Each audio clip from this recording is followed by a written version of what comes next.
Welcome back to Liberty Underground. You can hear on the 1787 Radio Network. In studio with me, a very special guest, a good friend of the program, somebody that I've known for a long time, a gentleman by the name of John Hallman. Now, if you don't know who John Hallman is, it's too bad for you. Because the people that need to know who John Hallman is up in Tallahassee know him, and they fear him when he's up there, especially when it comes to legislation. Your politicians know who he is, and when he talks, they listen. But let's get into the reason why and all that here in a second. John, could you give people a little bit of your background, and kind of, what brought you to the point that you're at today? Right. Well, I started out in 2002. I was the state director for the organization FreedomWorks. Most everybody's heard of FreedomWorks, and I was their state director, grassroots organizer for them in 2002. And we took a group of people to Tallahassee. That was really probably my first time going to the state capitol. And, we spent 2 days up there, and we walked the halls and met with some legislators. And it was really eye-opening to me to see the thousands of lobbyists, walking the halls. And you would see these lobbyists in with these legislators, and it looked like they were, pretty chummy. And so it really, as I early on understood that the lobbyists really do, basically write the bills that are passed. So when you see bills that are passed every year, they were probably more than likely written by a lobbyist who basically handed it to the legislator. The legislator rarely looked at the bill or even really knew what was in the bill, just took it because the lobbyist, and that lobbyist represented some group that had a lot of power. Mm-hmm. And so I realized, a powerful group with a lobbyist really they were the ones that were running the show in Tallahassee. And also, too, it was always for bigger government or some special favor or, something that grew the size of government and really stripping away our liberties. And I said, I turned to the people I was with and said, man, there needs to be a countervailing force up here because, all these lobbyists up here, all they care about is bigger government for their clients. They get some special favor, some more money. A lot of it was money. And I said, there just needs to be an opposing, point of view up here. And so I felt there was a need. I started doing it. And over time, people, helped supported my efforts to go up to Tallahassee to be a voice. With some various organizations, right? Yeah, various organizations, and so I started going up. So I've been doing it for 11 years, and I've learned a lot over the years. There's definitely, there's the rule book, if you will, of how things are supposed to move, and then there's knowing the inside game, knowing how things really happen behind the scenes. And that's something that I've really learned a lot over the years. I've taken a lot of notes. And so I figured out how things happen up there. And so now I'm able to use that knowledge for issues of liberty. Now, and I guess what you're saying also is that this was a trial by fire, too. Like you made mistakes in the beginning. You believed certain politicians when they said things. What were some of the first, I guess, eye-opening experiences that you had when it came to dealing with some of the lobbyists in the beginning? And, what were the mistakes that you ended up making in some of those processes? Well, yeah, one thing I really learned over the years in Tallahassee with politicians, and it didn't matter whether they had an R by their name or a D by their name, and I found out they were really motivated. Really, the only thing that moves them is reelection. Yeah. So I was naive. I was like, okay, the Republicans are going to be, for good conservative, less taxes, less government, more freedom, and things like that. And so I guess what really opened my eyes was to find out that meant nothing to them. They may use it on their website when they're running for office, but when it came down to crunch time, they did whatever was in their own personal best interest to get reelected. And so there was laws being passed that just shocked me, that I said, Republicans aren't supposed to vote for this kind of stuff. And so once I realized, why that was happening, I then could use that for good, if you will. Yeah, absolutely. Now, you said you started doing this in 2002, and it's been 11 years since that time frame. During this time, there has definitely been a shift in the focus on the grassroots, and that if you ask a lot of people, that they will tell you that Tallahassee's changed. It's not the same place that it was before. Or, we've made an impact when it comes to, politics going on in the state capitol in Washington, D.C. When it comes to the rhetoric and the things that you hear on TV, that there's definitely a point to be made there. But as for you who was at Tallahassee, in the whole time that you've been there, have you seen that same change when it comes to the bills and how the process works and getting things through? Have you seen a change there?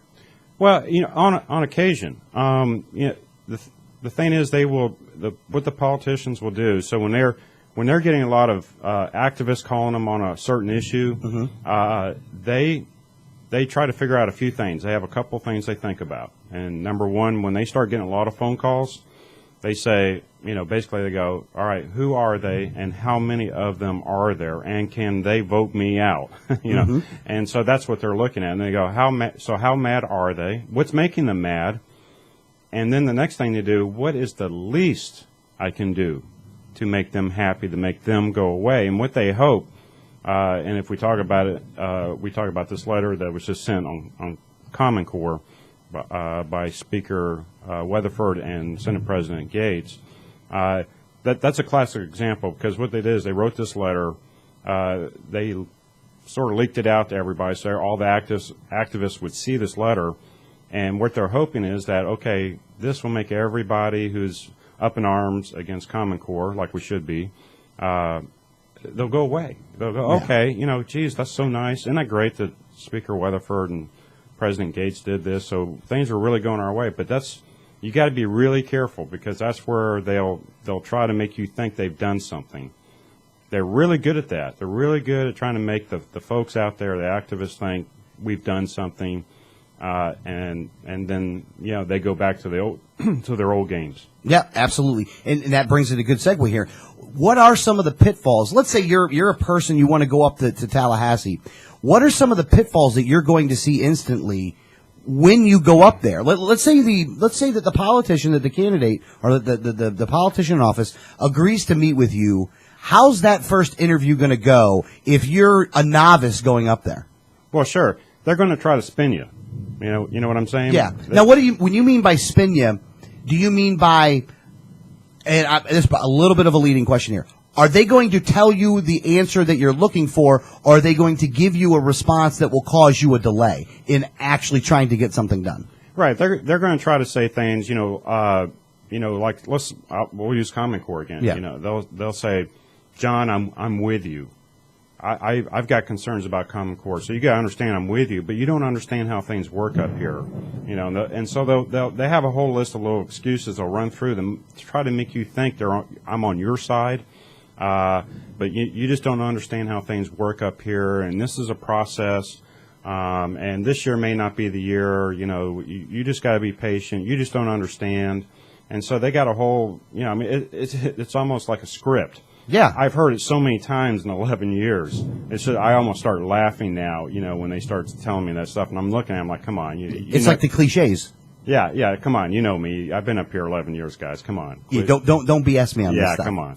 So that one of the things that they do is, if you do get an opportunity to go up there for a meeting, they make you feel real good, and then they also tell you something that isn't necessarily true that will cause you a delay. I'll give you an example. We're talking to some activists that are trying to get a Second Amendment resolution passed up in Tallahassee. And one of the things is that they got a meeting with one of their representatives. And their representative said to them that, well, give it to us. We're going to have our legal people actually rewrite the bill. And we'll find out which one of us in the local area will co-sign onto this bill, and we'll let you know by September. Given everything I've just said, and I'm paraphrasing what the exact terminology was, but by just telling you that, you know what I'm talking about. What are the pitfalls that person who's going up there is saying that is running into? Well, first you got to understand. So when a legislator says, "Oh, I'm big on the Second Amendment, and I'd like to do this bill," he or she will first, if they have a real genuine interest to want to do it, they're going to have to run it by the speaker in the House. Because I can tell you, they will seek the speaker's permission. They will not file a bill without the speaker's permission. And the reason is that they're limited to 6 bills in the House. And so and the speaker runs the agenda. The speaker decides which bills will be heard in committees and which bills are going to die and never see the light of day. And that's how powerful the speaker is. And so so I've gotten this many times. They'll go, look, John, I'd like to file that bill. I really would. I'm pro Second Amendment. And but what they're going to have to do is they're going to have to gauge the temperature and see if the speaker will even let this bill even see the light of day. And usually what they do, they'll do a thing called a memorial, and this is sort of a, just a feel-good thing. It's a statement. It doesn't do anything. It doesn't do anything. It has no standing, no legal bearing on it. It just says we, the House of Representatives, support the Second Amendment, is more or less. And it has no legally binding part of the bill. So a lot of times they'll do that. They'll go, look, we just, there's some problems with this and blah, blah, blah. So we're going to do this memorial because we're going to make a statement, and that's another way they'll try to placate activists. That's one way to get off track. Sure. If your bill goes memorial, you've not gotten anything done. Right. So that's just to make you feel good, make the activists feel good like they're doing something. And, unless there's some legally binding language in it, if it's, to me, it doesn't mean anything. So, yeah. Now that's one way in which they can distract you. So, and if somebody's serious about it, then they're going to have to be the co-signer of that bill. If they're going to give you a statement that says, well, one of us down here in South Florida will probably be the co-signers on it, then you know that bill is going nowhere. And they gave you the September date because by then, a lot of those people are full up on their bills.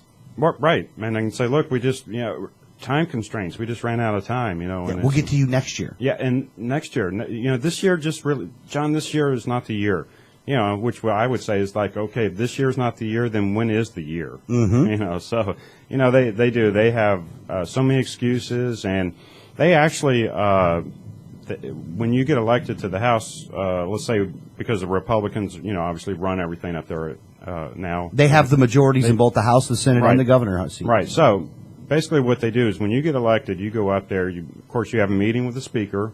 He wants to know if you're going to be a team player. You got to play on and it's the speaker's team, and you got to do what he said. I asked a new legislator last session, just got elected, and I asked her if on principle would you stand up to the speaker, to leadership, and she didn't even hesitate. She said no, I would not.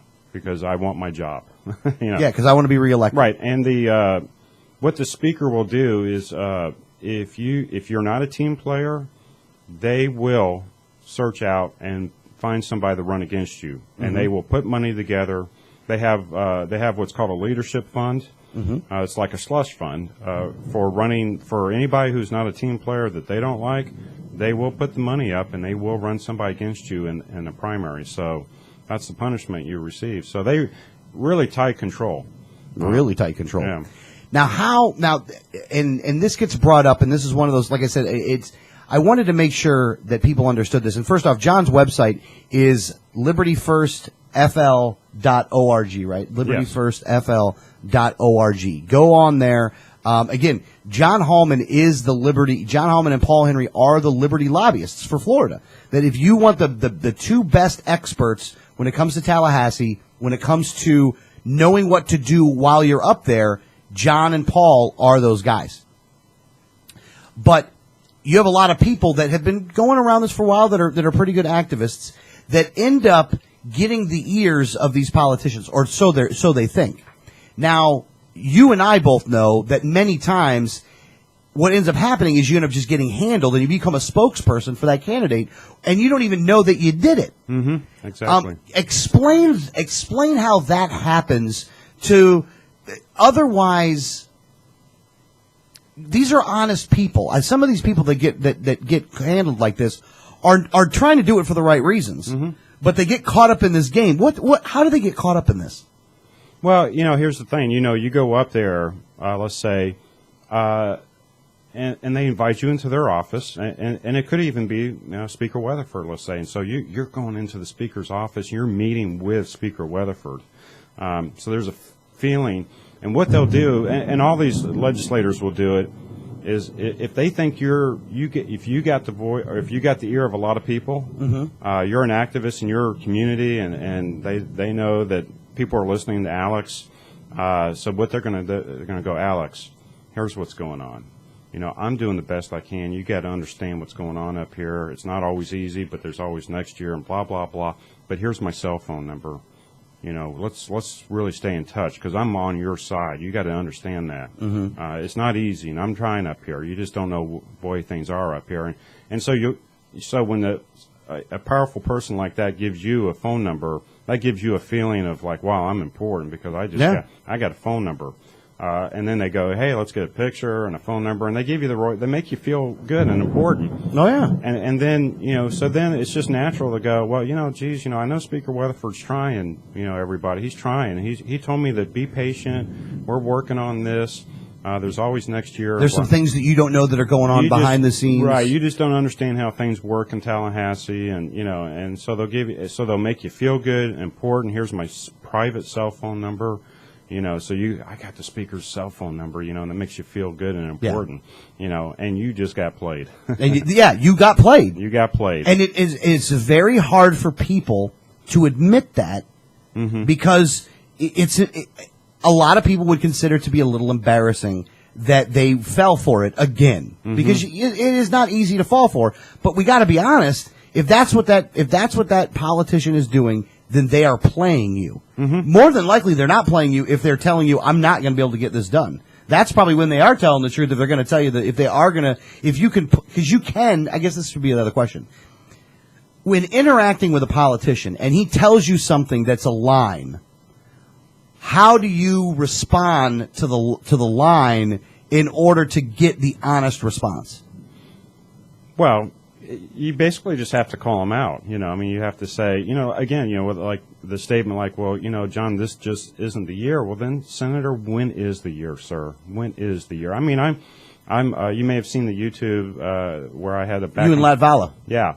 And that's about, I try to be polite because I don't want to get kicked out of the Oh, building, yeah. You were very polite there. Yeah. I try to be polite, but I try to be firm, and I ask questions because if you heard Senator Latvala, he didn't like getting questioned. You can question me. Well, we're changing things. We are going to ask questions, and that's what we need to do. So when they sit there and tell you, well, this isn't the year, well, then, Senator, when is the year? Can you tell me when is the year?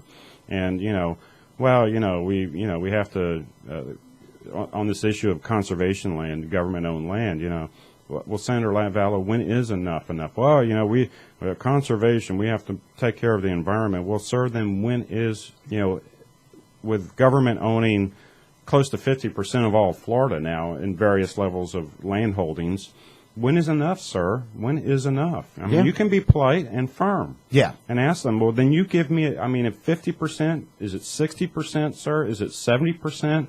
When do you feel like there's enough, or is it 100? Is there a point where you feel comfortable with government owning 100% of all of Florida? And so you ask, you just have to, when they give you these spin questions and they trying to play you, you just got to come back with tough, polite but tough and firm questions. Absolutely. Now, when it comes to the knowledge that you need when you're going up there to deal with legislation is different than dealing with like philosophy or political parties or anything like that. Because you need to know, and again, I'm asking you the question if this is the case, you need to know what the bill says. That many times what they're going to do is going to try to get you off a course with all this other distraction stuff to get you away from what the actual text of the bill says. Can you speak to that a little bit? Oh, absolutely. That is one of the biggest things. And I see this mistake by activists many times, and they'll see a bill, and they'll go, this bill is great, and you really, please read the bill. I mean, I have seen so many bills that some of our fellow activists got behind only to find out if you really dig deep into the bill. And it's a lot of reading. They can be, we've seen the big bills from Washington, D.C., but Tallahassee can have some pretty big bills, too. A lot of language. And you really need to read the entire bill. One of the best things to do is when a bill is going through its committees. Each committee, say the Education Committee and the Environmental Committee, they have a staff, and the staff takes that bill and they analyze that bill, and they write out a shorter summary, more or less, explaining the bill, and they do a pretty good job to stay neutral. They're not political, partisan thinking. They just go, this bill will do this, this, and this, and that's if you can't read the whole bill, read that, because that sometimes will tell you something. There was a bill 2 or 3 years ago. It was called the Merit Pay, Teacher Merit.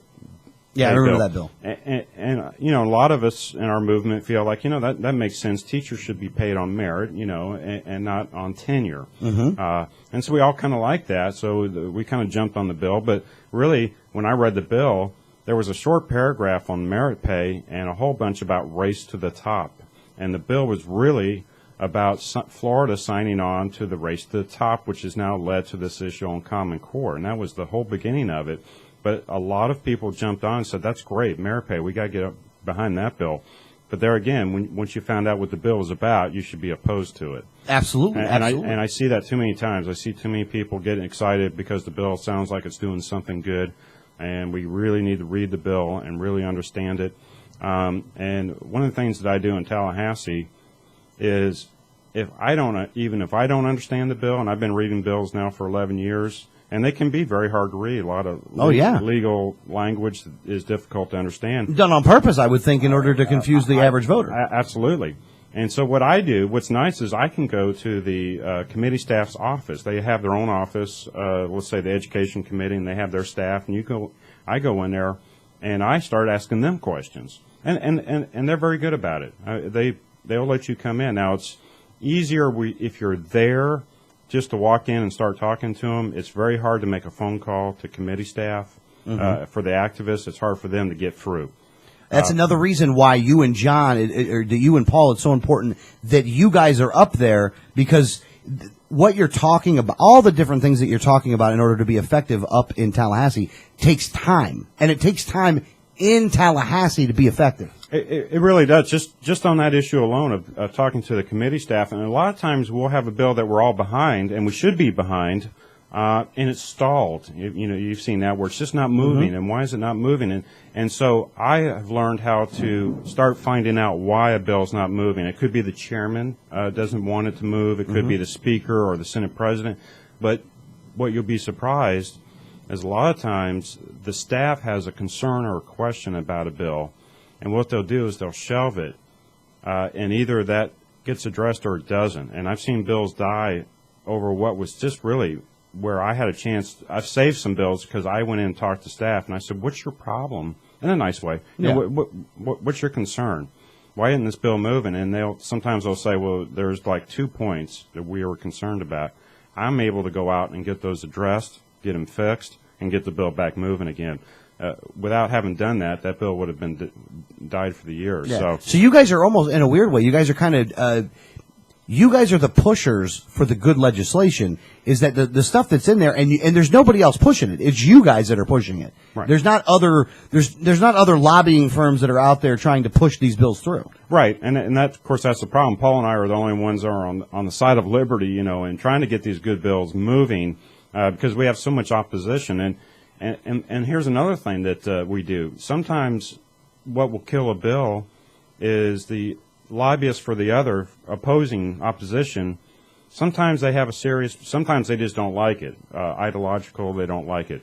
But sometimes I can talk to them and go, what's your problem? It's putting out fires. When you're trying to move a bill along, one that you like, it's just constant battle. There's just fires every day that you got to put out. It could be the staff committee, it could be the chairman of the committee, it could be the speaker, and so I'm just constantly running around trying to put the fires out. So I got to talk to the lobbyist on the other side, see why they all of a sudden are opposing the bill.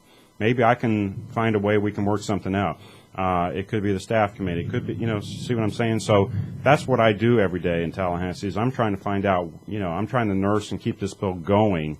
And what happens, too, is that let's say we got a good bill sponsor of a good bill.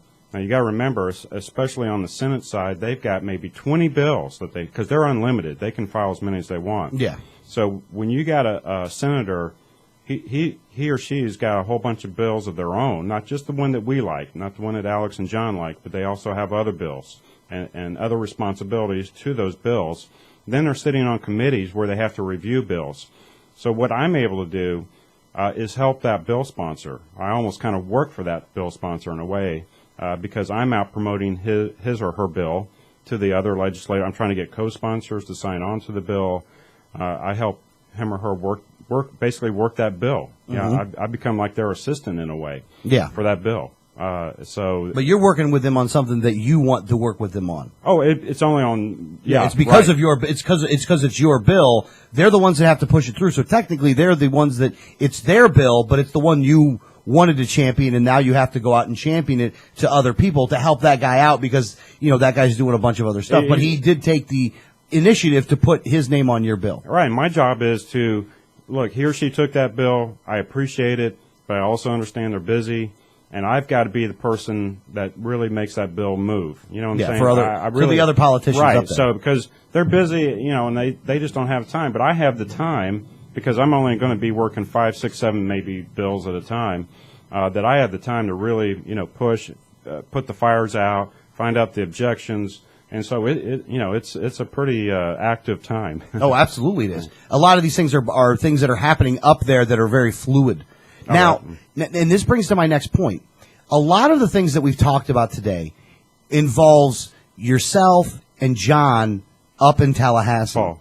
I'm sorry, yourself and Paul up in Tallahassee. But this is where the people come in. This is where the rest of the citizens, the activists from around the state come in. Can you explain to them, or can you explain to people listening to this, exactly where they lie in this equation? Because right now we've mentioned things we don't want them to do. But let's mention now the things that we do want people to do that help you do your job. Oh, absolutely. We actually had a pretty good, overall, as things go, the last session was pretty good. You may have seen my legislative review. Yeah. We did okay as far as, because, Tallahassee, I forget who said it, when they're in session, liberty is dying. I mean, it's just, I'm so relieved when the session's over and they can't do any more destruction of liberty. So I'm always, we got a few things done, and it was really, it was a team effort. I do what I do. Paul does what he does.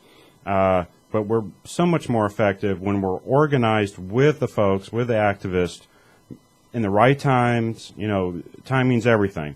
And so we're able to tell everybody, make your phone calls now, or tomorrow or whatever. And it is absolutely crucial because what would happen is I would send out an email to get everybody to make phone calls, and they did. Everybody did such a great job this year. It really helped. Now, when I go into that legislator's office and I'm trying to convince to vote for our bill, he or she said, "Wow, man, John, you got a bunch of phone." And I said, "Yes, sir." Well, that's great, and so it helps opens the door for me. So when the folks call in, that gives me a little more credibility. Yeah. Now, and when you mean by call in, you mean by calling in at a specific time relating towards a specific issue to specific people. So let's give an example of committees.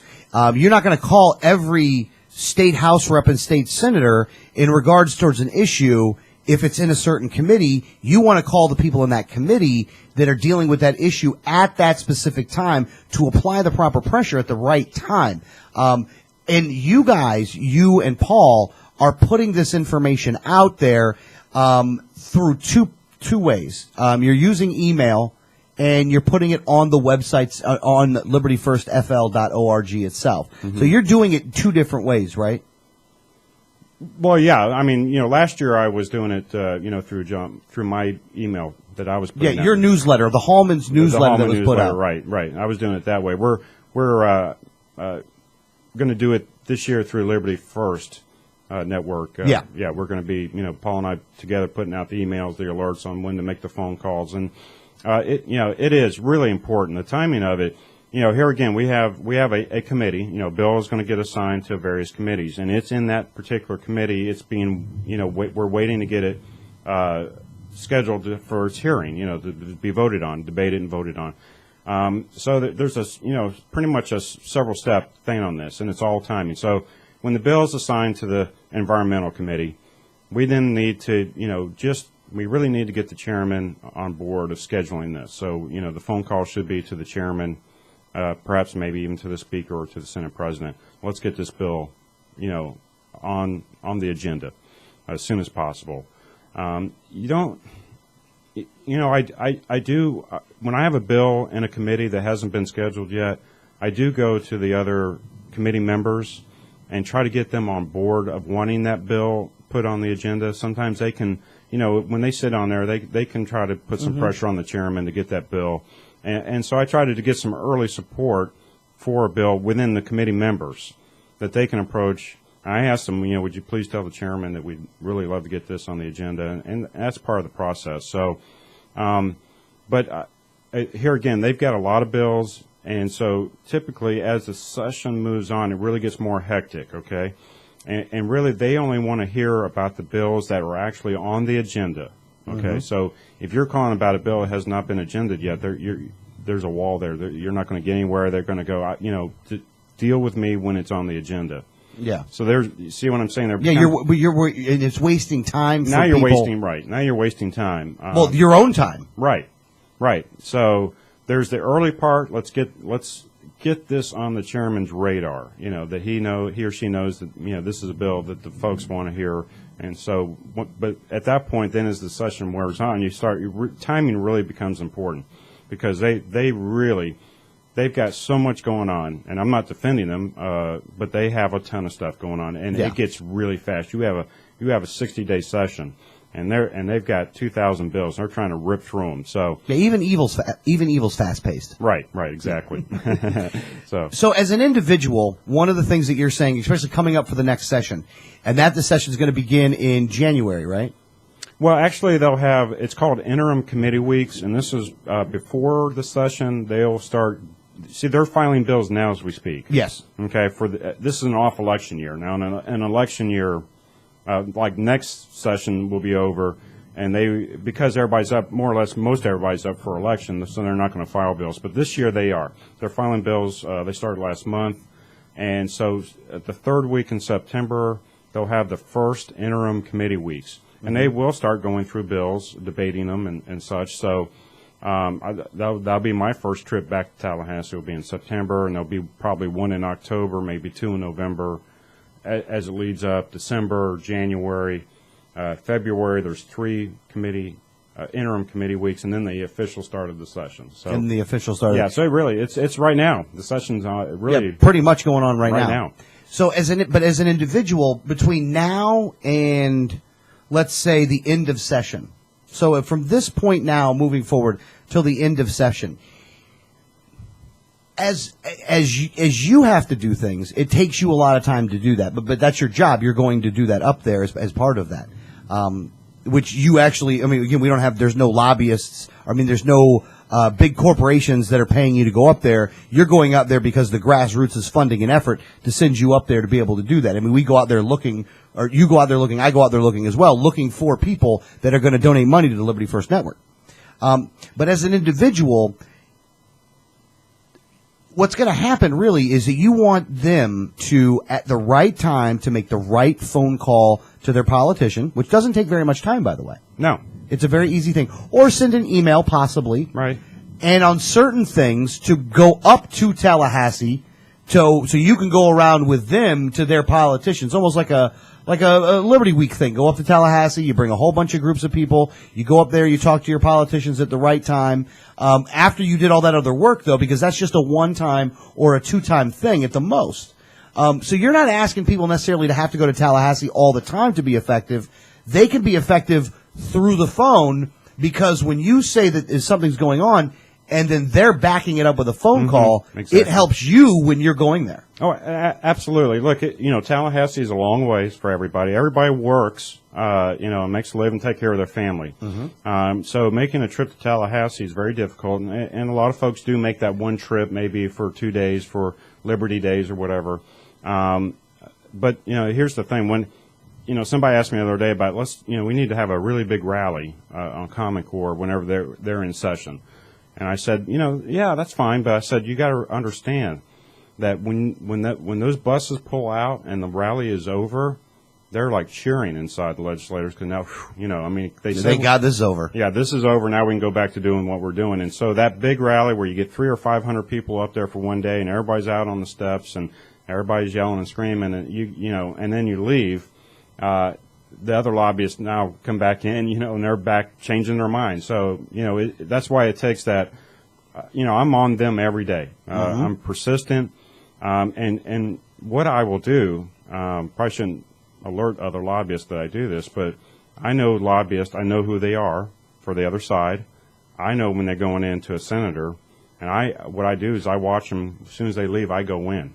I'm going to have, because now, I've got to go back and get this senator back on our team again because he just got pressured by these lobbyists. And so I'm there, because that's what happens. When you go into a committee as a senator or a representative, pretty much the last person to put pressure on you, it could be the way you vote.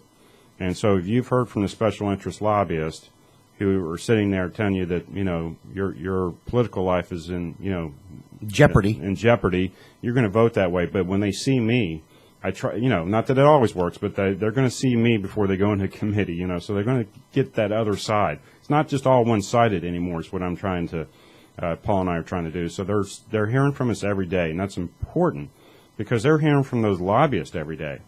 And so it's a lot of work for Paul and I, because we got to, there's more of them than there is of us. And maybe one day, Paul and I said we've always, wanted to have our own, have a team of lobbyists. And one of our goals at Liberty First Network is that someday, we'll have our own team of lobbyists up there fighting for liberty, and we'll be spread out and at all the committee meetings and everything and organized. And, so that's one of our long-term goals. Absolutely. And the thing is that in order for that to be a reality is that the people that are in the grassroots that want to see limited government, have to treat an organization like yours as a high priority when it comes to getting funding. One of the difference between some of the groups that you've worked for in the past and this group here really does come down to exactly what it is that you're going to be lobbying for and exactly what it is that you're willing to settle for. I think that's a good way of putting it. I'm not going to let you don't need to comment there, but, being able to control it fully, which is what you and Paul are able to do, is different than if there's a set plan that's coming from, they're trying to do this effort all over the country, and it's just changing the wording up a little bit, but basically it's the same thing. And I'm not talking about things like 10th Amendment Center, because those guys put out some excellent bills. I'm talking more about the AFP 5 for Florida plan. There was legislation in there, but when it came to real liberty issues, they weren't being addressed. Right. Economic liberty issues probably had some stuff going on in there. But even that wasn't the real fix it needed to be. But that's why instead of, and again, you can join whatever group you want. We're not talking negatively about other groups necessarily. But if you want real liberty lobbyists in Tallahassee, then the Liberty First Network is the only one that you're going to be able to look at in Florida that actually have lobbyists dedicated to the cause. Oh, absolutely. And, there again, they are being pressured every day. They're in Tallahassee by these special interest lobbyists. And so, we're just bringing some balance, if you will. They're going to hear the other side of the story from John Hallman and Paul Henry. They never did hear it before much, so because the phone calls from the activists, leadership, just like Common Core, there for a while, the leadership was saying, don't listen. That's the fringe element of the Tea Party fringe conspiracy theorist, tinfoil hat group. Okay. Now, what they realized, because the folks really did a great job over the last couple of months making the phone calls and everything, is they went, they're not just the fringe element. They're serious. These people are serious. And that's what they need, going back to what I said earlier, how many of them are there? How mad are they?